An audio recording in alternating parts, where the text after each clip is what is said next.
We're back into the Ivory Coast for Dakar in 1983, and also a trip right through the centre of Burkina Faso.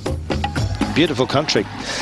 Yes, Mercedes launched their first official effort and hired Jackie Ickx to lead it with the famous, in France anyway, French actor Claude Brasseur as his co-pilot. Well, the better aerodynamics, more power. Mercedes had but one purpose, and that was to gain speed across the desert flats. And it took the traditional 4x4 idea to the maximum and began the prototype era. As a result, Ickx and Brasseur were penalised for missing a checkpoint the previous year, a mistake that cost them any chance of the victory. And in 1983, were trying anything to win. That was the same story on the bikes for Auriol on his BMW. There's even an evolution for the Range Rover of Mech and Zaniroli. Fortunately, their private entries could still keep up in the tighter and rougher sections, keeping the competition close. For the bikes, as usual, the three manufacturers, BMW, Honda and Yamaha, were bunched very closely together. In the evenings, the bivouac was organised, but there was little chance to rest. Co-drivers worked on the road books, while the drivers and mechanics tended to the damaged vehicles. Rather like the privateers, who still race today, naturally enough. Hard work has always been a part of the Dakar, particularly for the individuals who find their own funding and run their own team. Wind and sand is never a good combination, and it made particularly difficult life, that is, to navigate in 1983. Competitors stuck together for safety.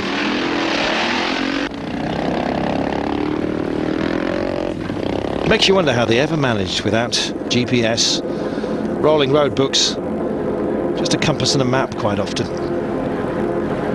It was real edge of adventure stuff, bordering on the mad. We loved it. That said, these two helmets abandoned in the desert signified an accident on a dune. Medical service intervened using the helicopter, which proved its usefulness in the desert and has been a feature ever since.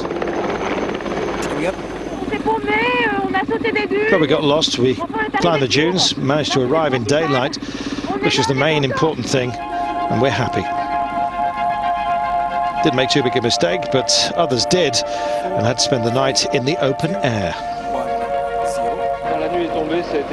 When the night falls, it becomes like hell out there. You can't see anything. We had to stop. It wasn't possible to continue. We would have got completely lost, he says. Just arrived, absolutely tired, didn't sleep.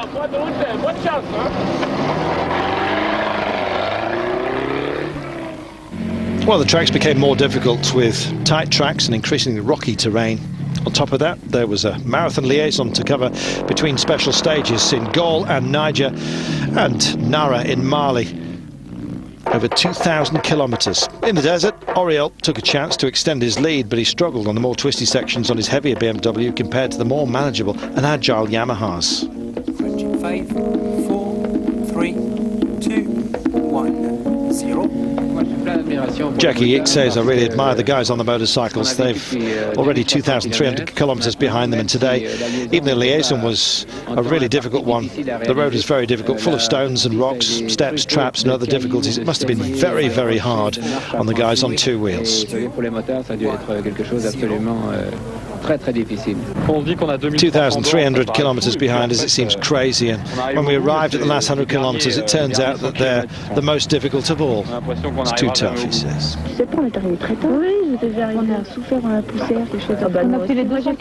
Comforting each other, some of the female riders, which have always been a part of the Dakar, always in the lead. Auriol only had to control the race as they raced through Mali, near Bamako, the capital.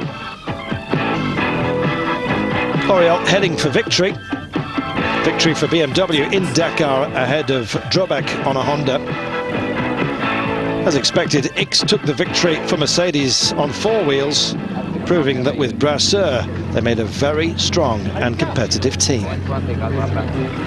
We'll have more from Dakar history after this short break. Stay with us for 1984 and beyond.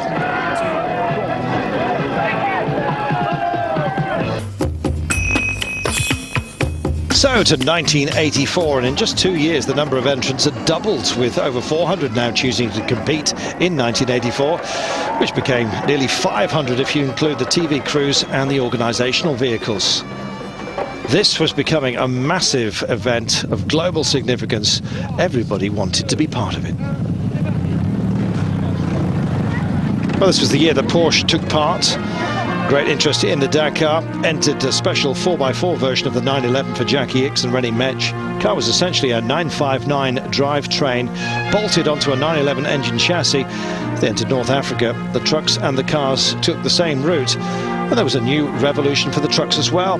Jan de Rooij entered a DAF B motor with 1,000 horsepower on board, twin-engined. It was twin-cabbed as well, something of a monstrosity, unlike the Porsches, which looked very svelte. And for the first time, a truck actually managed to lead the overall rally. Their power was growing, and the Push Me Pull You was looking quite good. The motorcyclists were still showing extreme courage and determination in the most challenging of circumstances. I'll try and continue as long as possible, he says. This is Michel Guellin. Cannot stop like this. I made it until here. I'm going to go on, he says. Although injured, he would carry on and ride through the pain, overcoming personal difficulties. Part of history of the Dakar.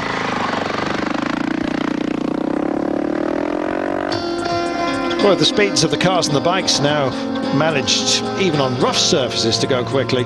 Accidents and vehicle damage would happen more frequently. Sometimes, however, that damage was too severe to continue, and the Dakar dreams of many were ended with destroyed machines.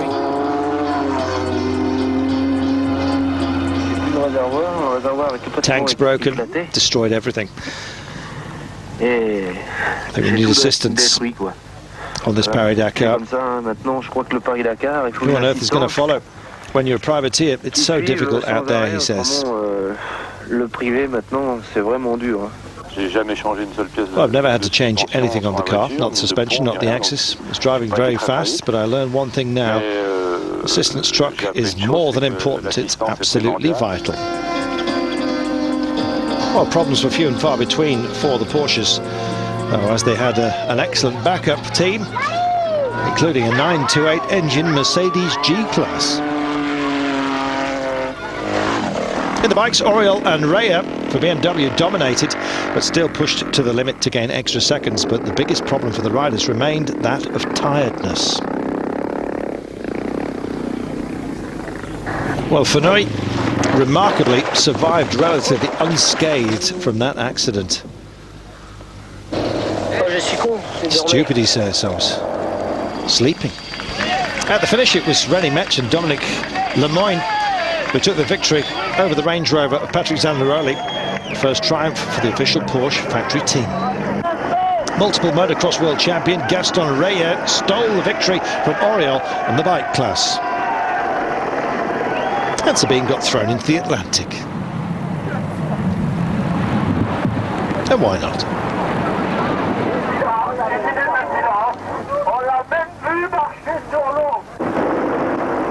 1985 was a return to the more basic but no less treacherous route across the centre of Mali, including Timbuktu.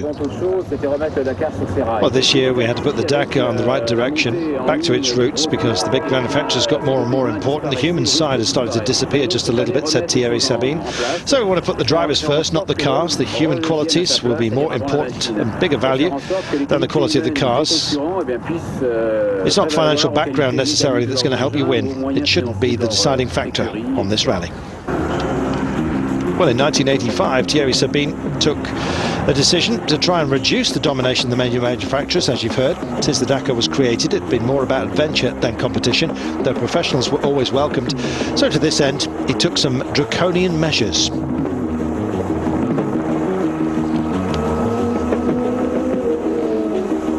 Changing the route to suit some of the smaller guys as well.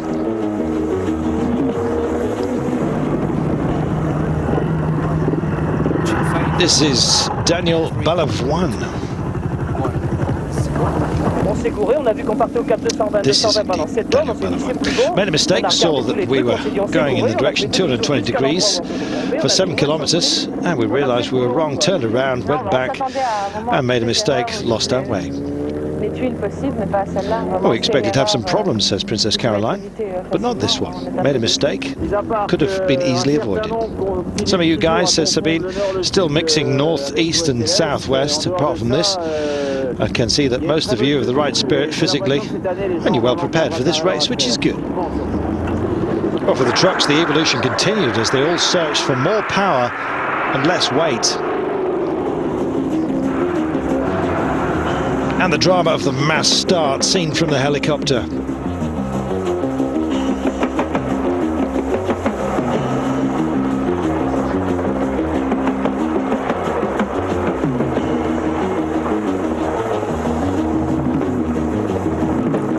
This year the Porsches were not well prepared for the event, dropped out one by one until none remained. Well, I believe the worst thing is to know how that you can win this rally now, because tiny little thing, everything can suddenly go wrong. Zanardi and Mitsubishi profited from the failures to take the overall victory. It had taken just 3 years for the Japanese manufacturer to triumph over the terrain and win the Dakar. So it was less about horsepower, more about map reading as well, giving everyone a chance. The bikes, it was Gaston Rayet who took the victory once more for BMW, his aggressive motocross riding style suiting the varied desert conditions, and this victory ensured his place in the legend of the Dakar. Tomorrow, we've got 1987 to 1992, and then it'll be year by year, day by day. 2008 may well have been cancelled, but it doesn't stop us celebrating the Dakar here on Eurosport. My name's Carlton Kirby. I hope you'll stay with us as we go through the history of the Dakar. There'll be even more dramatic pictures as we progress. See you tomorrow.